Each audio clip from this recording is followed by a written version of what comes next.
Emergency service providers work 24 hours a day, 7 days a week. Our main purpose is to save lives. That's what we train to do. Somebody dies or somebody gets saved. For our first responders, the moment the call for help comes in, 4 people in the water from a sunken vessel. the race against time to save a life begins. How sick is this patient? It is a life and death situation. Through unprecedented access His body's starting to shut down. We need to do something quickly. It is going to be painful. and intimate interviews, It'll certainly stick with me. in this series, we're telling their stories. It is a privilege to be able to help people. It's not something I ever take for granted either. To change a patient's outcome feels amazing. This week on First Responders, The higher the winch, the more dangerous it is.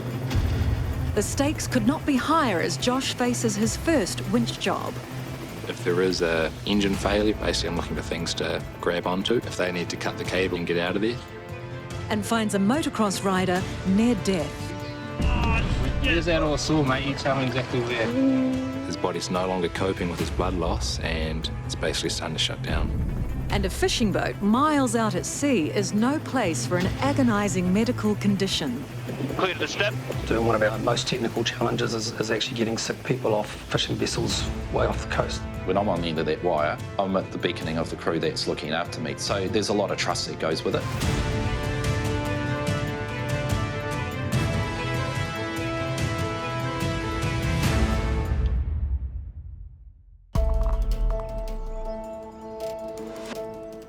Helicopters are an essential tool of the trade in rescue work. Aside from getting to a scene faster, they can also access difficult-to-reach places. But they can't always land.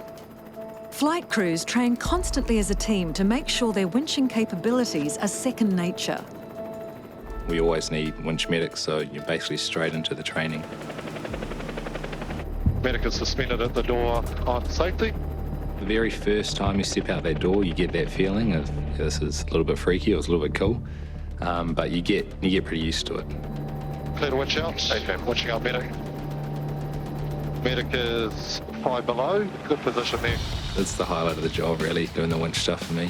I mean, it's just fun, hanging outside a helicopter and getting in the water. 10 foot. Forward 6 only. Medic is at 10 foot. Roger, running it. Running it. Forward 5. Good line. Training starts in open spaces, then moves to bush, and finally open water onto a moving boat. Forward and right 4. So I've been a paramedic for almost 8 years now. I joined straight out of high school, went to university, was interested in medicine. Forward and right 2. But I didn't want to be stuck inside in a hospital all day, so I wanted to be out and about in the sunshine. Medic is on the deck. Medic's off the hook. Back and left for your target. Roger, my target's coming up at 2.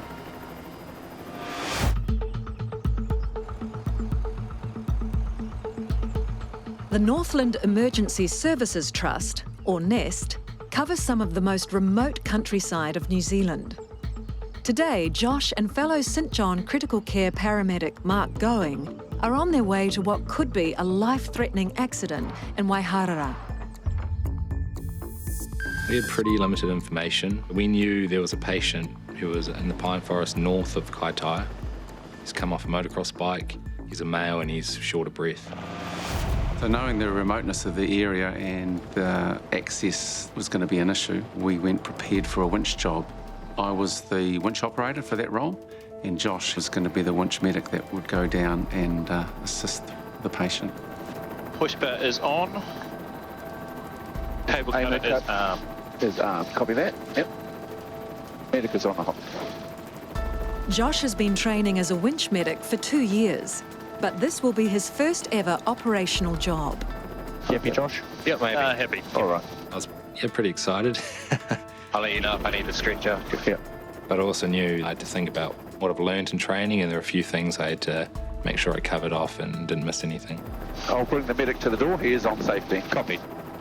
Copy that. In the airway. 5, 4. Quite a high winch. There was fully grown pine trees there. Steady there. Good position. Clear the winch. Clear the winch. Coming off safety. And winching out. Copy.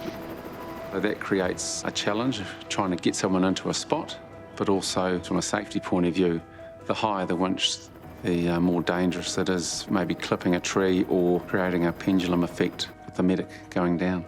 10 below the door. I'm looking to see if there's any hazards, anything I'm going to snag on the way down. Also bearing in mind the aviation stuff, if there is a engine failure or something like that, basically I'm looking for things to grab onto if they need to cut the cable and get out of there. Steady there. All that stuff's just in the back of your mind though, it's just, you're just having that awareness. Approaching the ground. On the ground. Off the hook. Winching an empty hook. Hit the ground and I was greeted by some of his mates. He's lying on the ground, he's on his side. Hey guys, I'm Josh. Josh. That's his name? Hemi. Hey Hemi. It's really hard for me to breathe. Yeah. Yeah, you believe there's a tree here? I believe he's hit down this right-hand side of his body, including here with his helmet. And he's got a little puncture, which might have well have been from a stick on the tree trunk. Has he walked it all since? No. He's been conscious the whole time now? Yep. Yeah. He's groaning, he looks quite short of breath. He looks pretty pale as well. Is it painful if I push Careful, you? mate. Yeah, fuck yeah.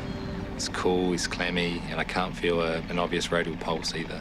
So that's immediately there's warning bells going off, and I'm thinking he's actually quite sick.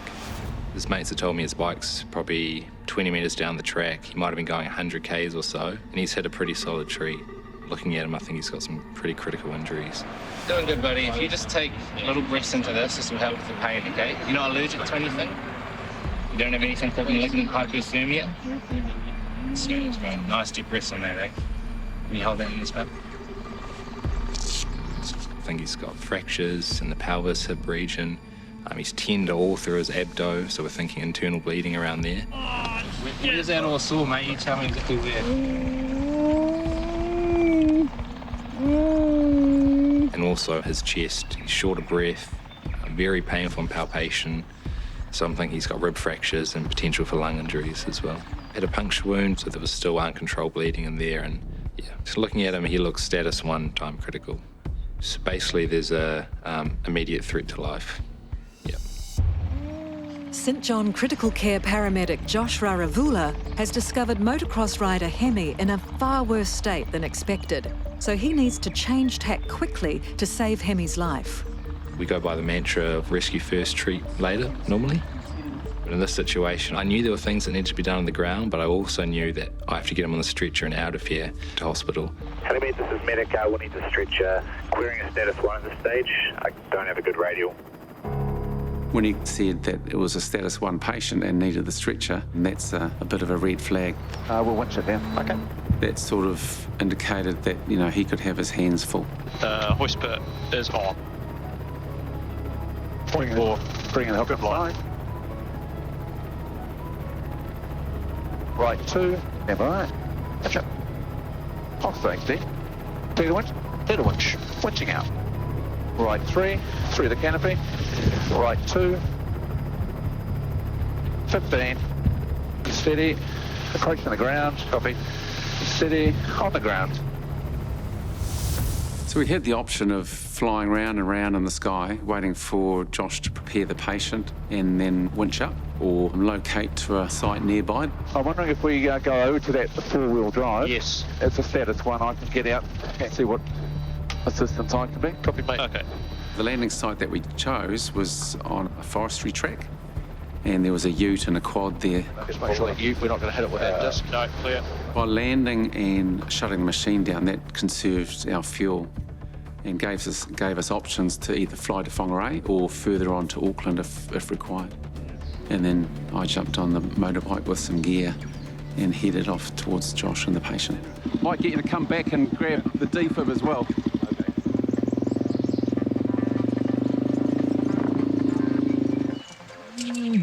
So all that pain, mate, is that in your chest or your hips? It's in my hip.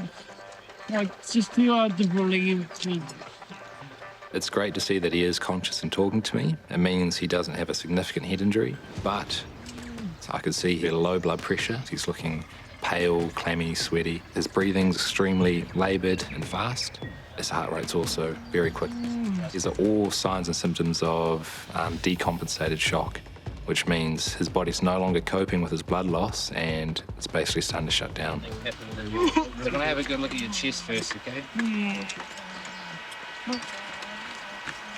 You're quite short of breath, eh? I'm just gonna cut this blood, okay? I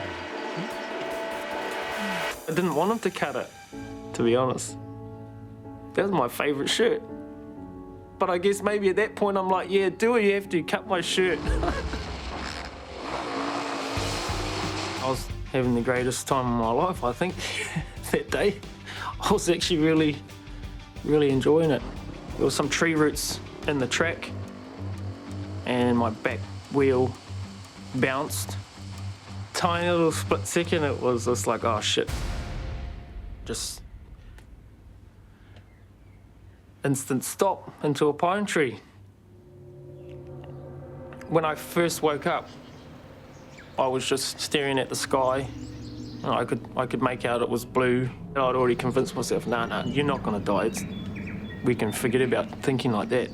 But then as I started to lose more and more blood and harder to breathe, that's when I got really close. I guess there was a point where you start to calculate, shit, well, I don't think I've got much time now. Oh, goosebumps. Hearing the helicopter is the greatest sound you can hear when you're in that situation. It gives you a sense that everything's gonna be okay and you've now got another higher chance of survival. Oh, it just sounds like angel's wings. Yeah.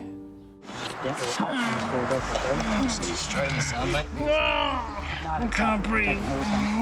He's focusing on breathing and basically just trying to stay alive. I could tell he was scared, but he was putting on a brave face and doing everything he could to help us, so he's a pretty cool customer.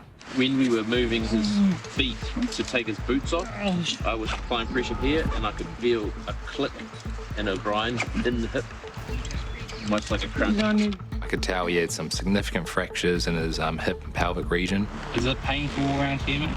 This up here, eh? Yeah. I knew he had significant injuries and he was bleeding internally. I had concerns that he actually had a collapsed lung and an air pocket building in there. Hang in there, all right? Mine, there's no marks on it.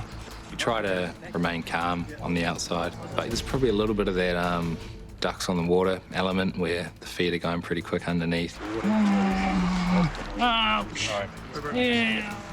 There was another quick roll, guys. My priority was to get him out of here, get him in the stretcher and get him to hospital for surgery. With Josh battling on his own to save Hemi's life, Mark's arrival is met with relief. Yeah, I didn't actually know Mark was landing at the time because I was a bit occupied, I guess. Hey, Josh. Hey, mate. It was a welcome surprise when I looked up and he's right there. That pain that you felt there, whereabouts was that? So when you're dealing with a critical patient, if you're doing that on your own, that's a huge challenge. So having another set of hands was beneficial. And also I was really impressed with the other riders there who were really open to helping us out. That made a huge difference. Thank you. Just keep that arm still for a second. My friend's just amazing. I've got a feeling that you and Awa have a bit in common. They spoke about my dog. Just think about Awa, bro. You just relax. He wants to get back to his dog. I know that. You're doing good, mate. She had been through a traumatic broken pelvis herself and inspiration to keep going too for her. And you can breathe through this. Dave especially was right there at Hemi's head. He was giving me all the information I needed. He was reassuring Hemi. Hang in there, all right? Mine, there's no marks on it. It was worse than that. When he first came off, he was. Yeah. No. He presented with shock and he was quite short of breath. He had diminished lung sounds on the right-hand side, so I suspected he had a pneumothorax. His lung was collapsing, and that was putting pressure on his blood vessels. Just breathe. Open your mouth and breathe through your mouth. He was really struggling to breathe.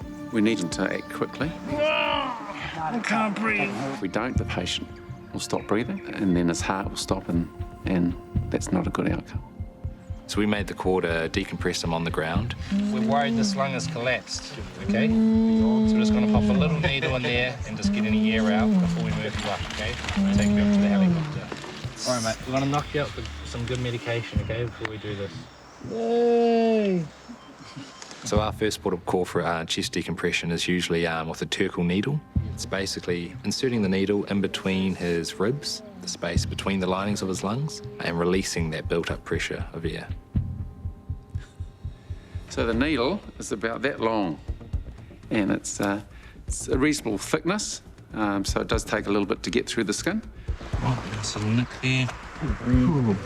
They were a little bit freaked out when they saw the big needle, so yeah. It's not something that they particularly enjoyed, I don't think.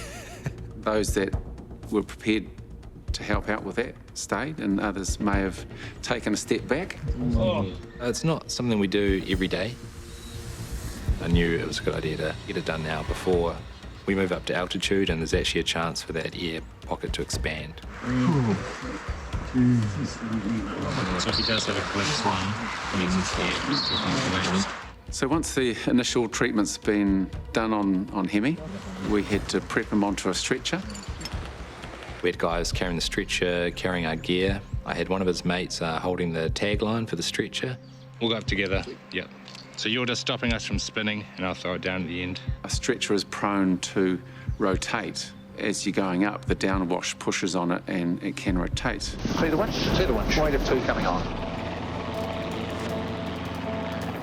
And clear of the ground. That's good. That's good height, good clearances. So we have a rope one end of the stretcher and give that to someone on the ground, and that helps it not to spin, which is a good thing. 10 below.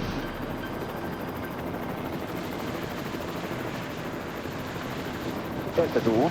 Once we get up to the helicopter, there's a bit of fiddling around to rotate and then bring inside the aircraft.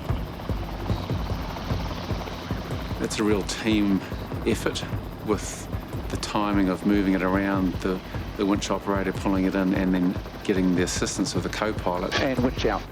Winching out. To winch out at the same time to make it a nice, smooth operation. Stop winching. Stop winching. For critical patients, time is an issue. I think it's best if we get some numbers, get some fluid going, and then look at the sprint. Blood pressure's pumping up. Are you happy with his airway? Yep.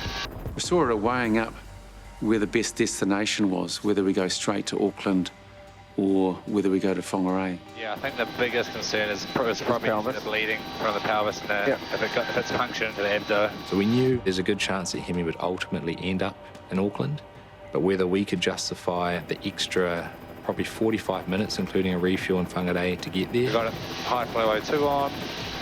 So the sets are showing 78, but he's on a non-rebreather and his limbs are cold, so that's going to not be so accurate. I think we should get the pelvic splint on as well. So we're 25 minutes out at this point. He was just too decompensated. His blood pressure was too low. His body was already struggling with that blood loss. And without blood in the helicopter, we thought it safest to go to Whangarei first to get him stabilised, get the blood on board, and perhaps they could operate in theatre there as well.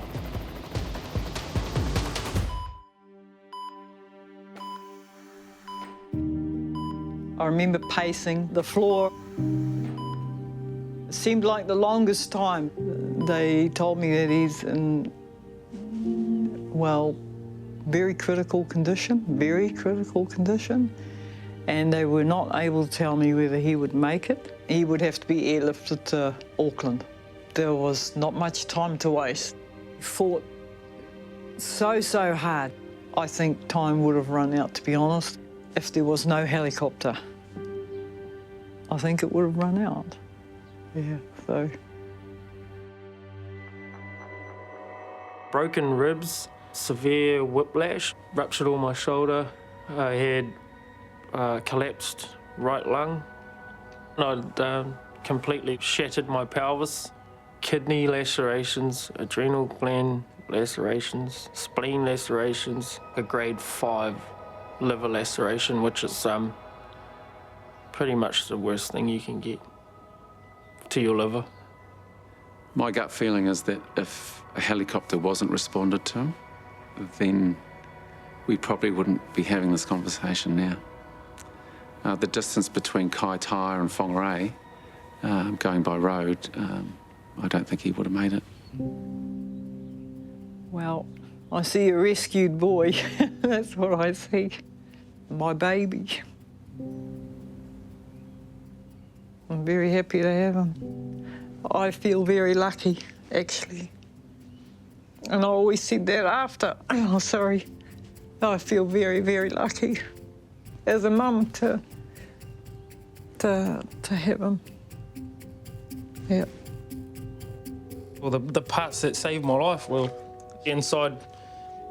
This has obviously done its job here. It's quite firm all the way through here on the left side. And then as we come through to the side where my head actually hit the tree, across here and across my lower neck, it's actually all it's all collapsed in here. So the foam's actually done its job where it's lost its density but held together. So it's taken all the shock, which has saved me from severe brain damage. It took me a while to accept that I shouldn't ride dirt bikes anymore. It's not that I can't, but I shouldn't. All the hard work that myself, my friends, and my family, and all medical practitioners have put there to keep me alive, it would be really, it'd be really disrespectful to put myself in the same dangers. My body probably couldn't take that type of impact anymore, and so I had to sadly let motorbikes go. I think she's my twin. She's so full on and she's quite fearless and didn't let her leg hold her back. So yeah, we're just thriving off each other's energy, and yeah, she's just my best friend. Yeah, and I'm so happy that I can still hang out with her and be here for her. I just can't run anymore. That's all. I think she misses that.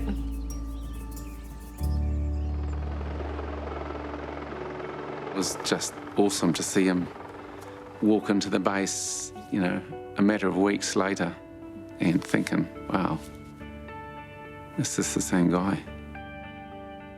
Once I was able to get out and about, me and the dirt bike crew, we decided to hold a couple of fundraising events for the Northland Rescue Helicopter. So far, we've managed to happily raise over $7,000 and more to come too. It's just a small sign of appreciation of what they do for us here in Northland. Good position, good height, good clearances all around. Yeah, it's definitely significant for me. To have your first winch job being a status 1 patient is very rare. I feel like shit. Yeah, I know, mate. Especially having Hemi come back afterwards and having that relationship as well is pretty cool. They're incredible, really. That's all I can say. They're the A-team. We go through life not thinking anything like that could happen. But when it does, they're the first on the scene.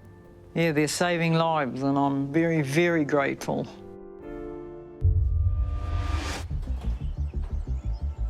In matters of life and death, helicopters are the time savers that can make a difference. But there are other reasons to send in a chopper. All flight crew, passing ICPs to the ops room, please. Sounds like an offshore water job. Today, the Auckland Rescue Helicopter team need to make a call on whether someone is in bad enough shape for them to risk their own lives with a rescue at sea. Any offshore mission, it escalates straight away because of the risk factor. So we try and get as much information as we can from the tasking agencies. Okay, so everyone's here, so fire away, tell us what you've got. So we've got a job that is out in the Bay of Winch, 32 miles out from Wakatani, basically. It's 40 miles in a direct line from town. The notes that we've got so far is a 21-year-old male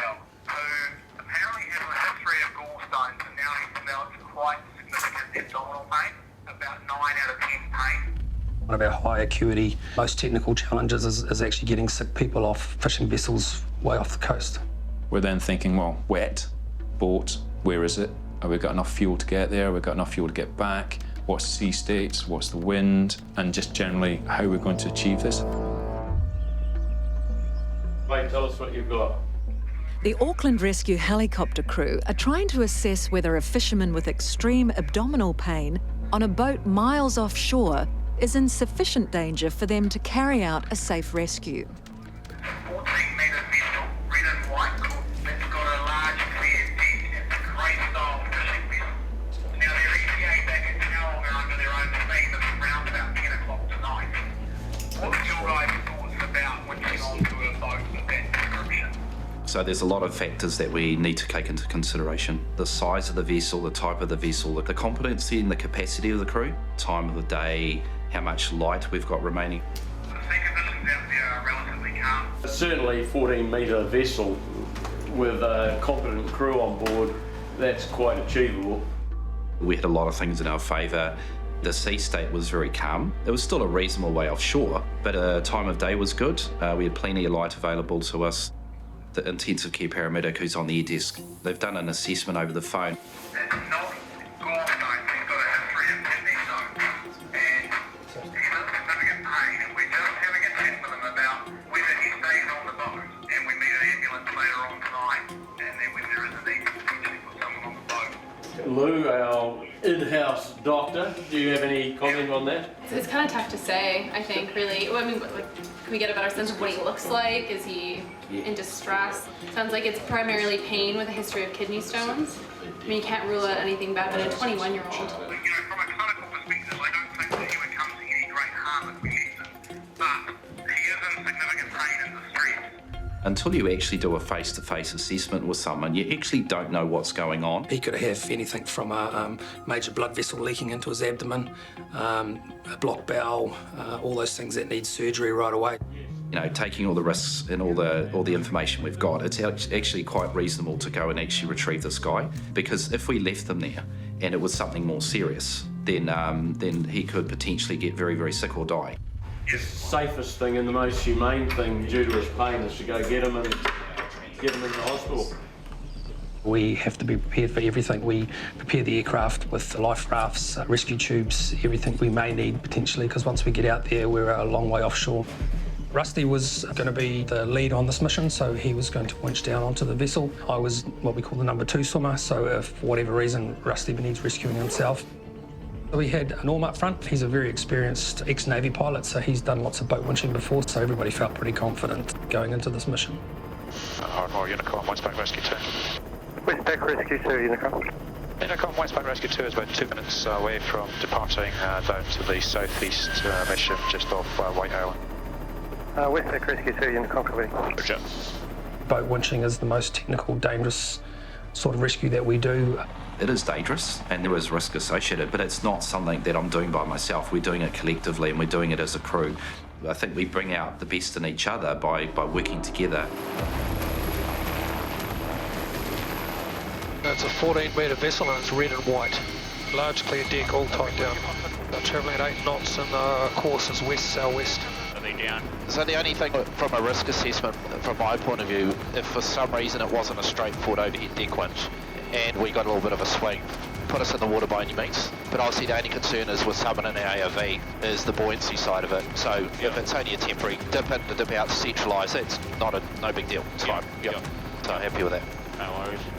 The pertinent question will be is can he make his own way to the back of the deck once I'm on board, and if he can mobilise by himself, then I'm reasonably happy that we don't need to do much until he's up here. We make radio contact with them.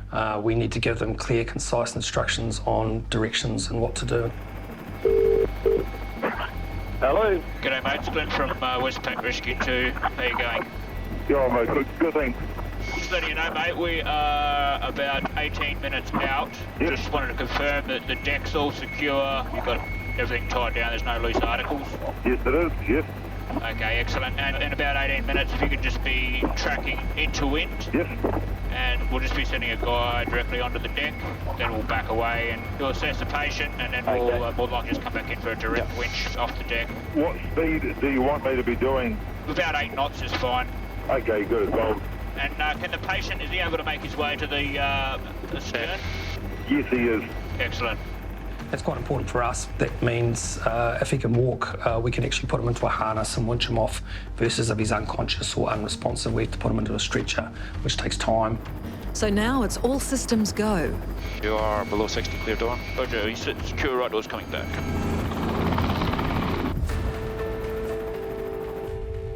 Off the coast of Whakatane, the Auckland Rescue Helicopter Trust are tracking to a fishing vessel where a crew member is experiencing extreme abdominal pain.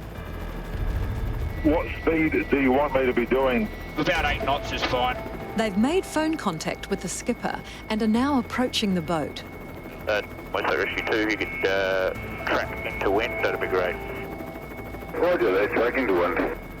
I'm on safety. We are set and secure in the rear with 3 on safeties. Okay, you are set correct in the back. You are below 60, clear door. Roger, he's set secure, right door's coming back. Before we go straight into the winch, we need to obviously assess any immediate dangers to the aircraft or the paramedic. Right door is back and secure. Cabin door is acknowledged. That's the target there in the 1 o'clock, is it? Affirm. Roger. Going to a fishing vessel, they could have fishing lines out, especially if you've got outriggers. They could have cluttered decks, they could have stuff that could blow up through the rotor wash. They might have very experienced personnel, they may have even actually done it before to a helicopter. But we can't assume that, so we assume zero knowledge. Calm down, I'll come round into wind. Roger, my cut guard's down, get horsepower on. This was Glenn's first deck winch, and we were all aware of that, so we took extra time to talk to him and make sure that he was comfortable. He was with an experienced crew, so it's probably one of the best missions to get out of the way. It's clear to bring the hook inside. Clear, hook inside. In my first deck winch, the adrenaline does kick in. Just attaching Rusty. There's a part of you that wants to prove that you're up to the task. You also want to prove to your other crew members that you're the right person for the job. Okay, I've got Rusty in his harness. He's attached to the hook with the ARV and Alpha pack attached. He's got his outriggers on. Roger. This is a good speed. I'm in the wake position. I can see the vessel quite happily and I can maintain my own position. Can't see any loose articles, everything seems to be secure.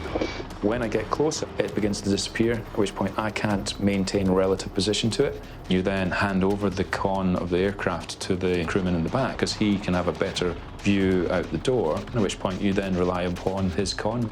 In terms of best positioning to go on there, just on the deck, I think there where he suggested. He relies completely on the crewman to position the aircraft. If he loses reference, obviously there is a situation where he could potentially crash us into the sea. There is always an element of nervousness, but that's actually a good thing, because if I ever go to step out the door and I don't feel a little bit nervous, a little bit apprehensive, it's probably time to give it up, because we need to be in a mental state of alertness. It keeps us on edge, it keeps us sharp, and it makes us not be complacent. Roger, clear to winch. You are clear to winch. Disconnecting safety and starting the safety. Winching out. Copy. Winching to a safe height. Past the step. There's a lot of trust that goes with it, and I don't worry about things that I can't control. I focus on the things that I can control. And he's halfway. Forward only 20. Forward and right 10. It's all about situational awareness, communication, and those high energy, high tense situations. You really need everyone to be on top of their games. Forward and right 2. Right only 1. Right 2. And he's on the deck, disconnecting the hook. Hook's disconnected. Hook's cleared the deck, back and left. The insertion itself went smoothly. There was a nice clear area between the aircraft and the intended position on the deck. So Rusty, you happy? Roger. Yeah, it's the guy who could put in the blue shirt behind me. He's up and mobile, so I just probably only need about 5 minutes to get him an ARV. We will do a couple of circuits now and come and get you. Winching a patient from a vessel, there is always an element of risk. I will perform as minimal intervention as I need to, because at any point, if we do have a hoist failure or something happens, then obviously the priority is that if we can get them on board safely, and then we can start heading back to shore. How are you doing? Yeah, but okay. First thing I'm doing with any patient, I just eyeball them. Straight away you get a feel of how sick they are. With this young man, he was able to walk straight to me. He looked like he was uncomfortable, but my eyeball assessment was that actually this guy's okay, and we can actually just focus on getting him off the boat. What I'm going to do, I'm going to put you in a special harness. Yeah. I'm going to put you up in the aircraft and then we'll give you some pain relief inside, eh? Yeah. Put a little drip in your hand. Yeah. Okay. All right. Were you fishing? We were up far north, and the weather turned crank, so we came down here. Yeah. While we're doing this, we're always calculating risks. You know, is there any change to the sea state? Is there any change to the speed of the vessel that we're on? We're on comms with the helicopter, so we're always listening. 27 miles away. Is there any change in their tone of voice? Is there anything that would suggest there's any heightened anxiety or anything that would flag up in my head that something's actually changed? We're going to take you to Tauranga. Yeah. Okay? Just get you sorted out and then we'll go from there. Yeah. We've got a special harness called an ARV that we put on the patient. Okay, put this on like a jacket. And there's a number of safety systems with it. It gives the paramedic good control over the patient. Actually, no, you'll be like this. Okay? So you'll be up sort of side sail here. Yeah. We've got a stretch that comes out, so we're going to lift you onto it. Yeah. With any patient on the end of the wire with me, I always gauge it by what their anxiety levels are like and how assertive I need to be with them. When I go like that, just shuffle yourself onto it. It's pretty straightforward. He was able to mobilise. His anxiety levels weren't high, so he had the capacity to understand what I was saying. Over here. If you just kneel down. Yeah. Rusty to the helicopter. Yeah, go ahead. We are ready to go. Roger, running in. It's clear to bring the hook inside. Up. It's just keeping instructions very simple. We're going to keep them safe. There's going to be noisy. It's going to be windy. It's all about preparing them mentally. And it'll get a bit windy, but enjoy the ride. Right doors back and secure. We're set and secure. I'm just rotating the rules outboard. Copy. And under your con. Roger. Forward and right 40. Clear to winch out. Clear to winch. Hooks at a good height above the water. Forward and right 15. Forward and right 10. Forward and right 5. Forward and right 3. Forward 1. Right 1. And he's got the hook in his hand. So far, everything is going to plan, but the most dangerous part of the rescue is still to come. The weight of two people compared to the weight of one person on the side of a helicopter is obviously a risk. Having to maintain position, or do you want to back off? No, all good. The rescue swimmer will put the patient onto the winch hook. Touching the ARV. And then he'll put himself onto the winch hook. Touching himself. We've got a clear exit path. And then he'll give a good clear thumb. Forward and right 2. Forward and right 1. And then the pilot will take the weight and they'll lift him off the vessel. Taking the weight. Clear to winch. Clear to winch. Roger. And back and left, they're clear of the deck. Patients are very unpredictable, so you're picking someone up who's sick or injured and they're panicking as well. They've never been under a big helicopter with lots of wind. Yeah, they're halfway. Approaching a step. You're trying to keep their arms down, keep them reassured, and even though you explain to them what's going to happen when there's a 4-ton helicopter over your head with lots of noise, it can be quite daunting for your patient. A little bit of a rotation there. He's got his head on the step, secure. Just trying to get him up past the rules here. And he's at the rules, touching safeties. It always looks a little bit awkward when we're bringing them into the cabin, and the reason is patients don't know what's going on. We work together as a team. It's something we practice, drill and train on a regular basis. But obviously, for someone who's hanging on the end of a wire for the first time in their life, who's unwell or sick, it can be quite daunting. And touching a second safety. Pilot hoist control. Yep. Winch out. Out. And stop. You're so task-focused during that period, there's really no room for any other thoughts that come into your mind. You're just sort of engrossed in the task at hand till that point where the patient's secure and the door's shut. Power off, confirmed off in the rear, right door's coming forward. This is the point where you can relax and you know that everyone's safely on board the aircraft. Cheers, guys. Yeah, bloody awesome. Once we get the patient up and both doors are closed, there's always a big sigh of relief that everyone's safe and well, and then we can start clinically looking after him. We'll inform the hospital that we're coming if we need to. Russ, so from a medical point of view, he's not allergic to any medications. He's a little bit sore, but not, I wouldn't say overly. Ambulance Westpac Rescue 2. We're confirming we've got a stat of 3 on board and we've got a 12-minute ETA to Tauranga Hospital. Good work, Norm, you're like a rock. No, I had my eyes closed. It's all you. Once I've checked the cabin secure, you immediately have that moment of reflection. You're always thinking, oh, is there something I could have done better? Well, Glenn, that was his first operational winch and his first operational boat winch, which, not bad. Not bad for a beginner. Overall, I was pretty happy. There's always room for improvement. The main thing was that the job was carried out safely and efficiently. Everyone was able to go home at the end of the day. Glenn did a pretty good job. Don't tell him I said that, but for his first boat winch, it was pretty good. You're putting your life into somebody else's hands. We always come back and shake our arms and legs when we come back and say, sweet as, I'm still in one piece, so it went well. Tower Westpac Rescue 2 is the auxiliary points at 1005. Very happy for me to go direct to NZGA. I love the role. I love the ability to perform challenging missions, but it's also keeping ourselves in check. We're not superhuman, we're not superheroes. We just collectively work as a crew, and I guess that's the power of and the strengths of what we do. We have a lot of trust in each other. Okay, tail's clear right at your discretion. And you're right over the H now. Good position. Ultimately, we've got a guy to the hospital in a safe way, and he's actually going to be okay. What's your name? Andy. When did the pain come on, Andy? Real bad pain sort of just started coming on early afternoon. Today? Yeah.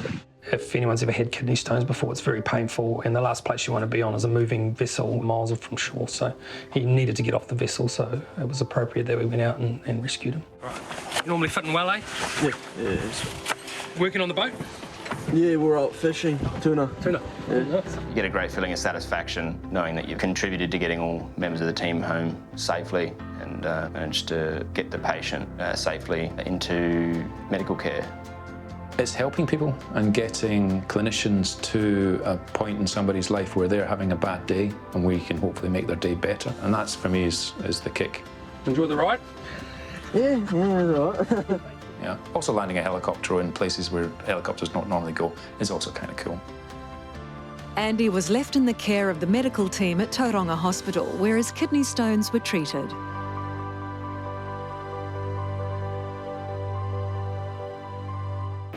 And steady. Steady. Next time on First Responders. It is all the way up here. There's visible bone, all of the internal structures. I can see everything. A man fights for his life after an horrific accident at sea. The amount of blood loss that he had suffered was extensive. So he's been found under the tractor, unconscious for a period of maybe 2 minutes or so. Concern for the health of an Auckland man. I've barely been able to palpate his neck because he was in so much pain. And a novel journey to the rescue chopper.